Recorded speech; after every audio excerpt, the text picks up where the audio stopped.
এদিকে মারাত্মক ডেঙ্গুর প্রাদুর্ভাবের মুখোমুখি বাংলাদেশ। ডেঙ্গুর ভাইরাস বহনকারী মশায় সয়লাব বাংলাদেশের প্রতিটি এলাকা। হাসপাতালগুলোতে প্রতিনিয়ত ভিড় বাড়ছে, আক্রান্তদের বাড়ছে মৃত্যুর সংখ্যাও। গত 24 ঘন্টায় মারা গেছেন 8 জন, আর গত 2 মাসে 163 জন ডেঙ্গু আক্রান্ত হয়ে মারা গেছে। এ সময়ের মধ্যে হাসপাতালে ভর্তি হয়েছে প্রায় 17,000 মানুষ। স্বাস্থ্য অধিদপ্তরের হিসাব মতে এখনও সারা দেশের বিভিন্ন সরকারি বেসরকারি হাসপাতালে প্রায় 4,000 ডেঙ্গু রোগী ভর্তি আছে। বিশেষজ্ঞরা বলছেন, এডিস মশা নিধন কার্যক্রম মুখ থুবড়ে পড়ায় এ পরিস্থিতি।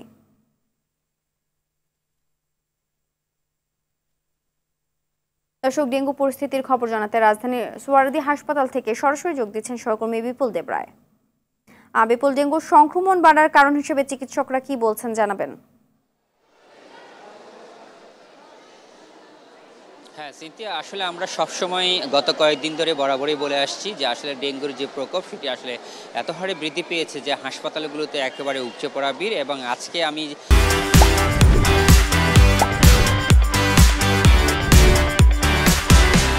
যেখানে আছি শহীদ সোহরাওয়ার্দী মেডিকেল কলেজ হাসপাতালে, ঠিকই একই চিত্র।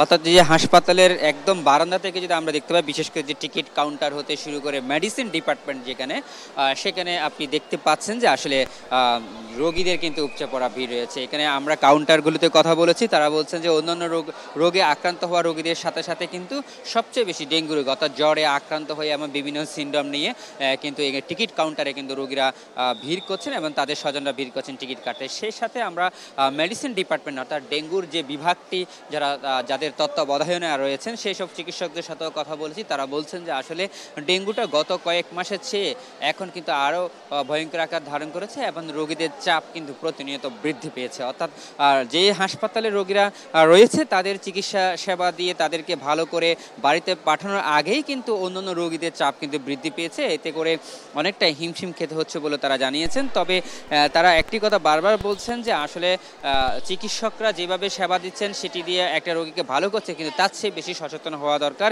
এই ডেঙ্গু প্রতিরোধ করার জন্য। অর্থাৎ এই ডেঙ্গু নিধন যদি করা না যায়, তাদের মশার যে লার্ভা যদি জন্ম নিয়ন্ত্রণ যদি বন্ধ করা না যায়, তাহলে এটি কিন্তু আসলে কখনো কমানো সম্ভব না। তারা বলছেন যে বিশেষজ্ঞ যারা চিকিৎসক রয়েছেন যে এই মৌসুমটা অর্থাৎ অক্টোবরের যে মাসটা, এটা কিন্তু আসলে এই ডেঙ্গুর প্রকোপটা ভয়াবহ আকার ধারণ করার একটা মাস। অর্থাৎ গত কয়েক মাসে নিধন করার জন্য বিশেষ করে সিটি কর্পোরেশনের উদ্যোগে যে দায়িত্বগুলো পালন করা দরকার ছিল সেগুলো আসলে যথাযথ হয়নি।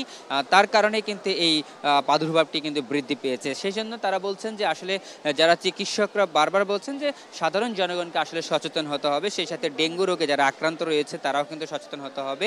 তাদের কিছু পরিষ্কার পরিচ্ছন্নতা এবং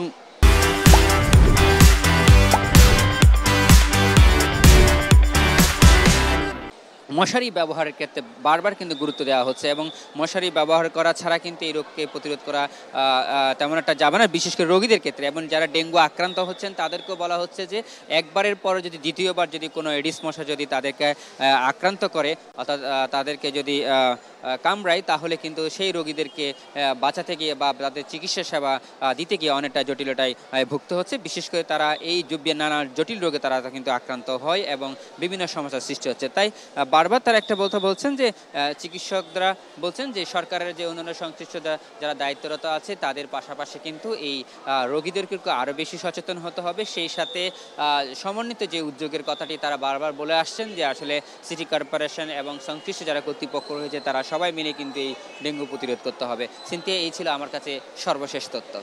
ধন্যবাদ।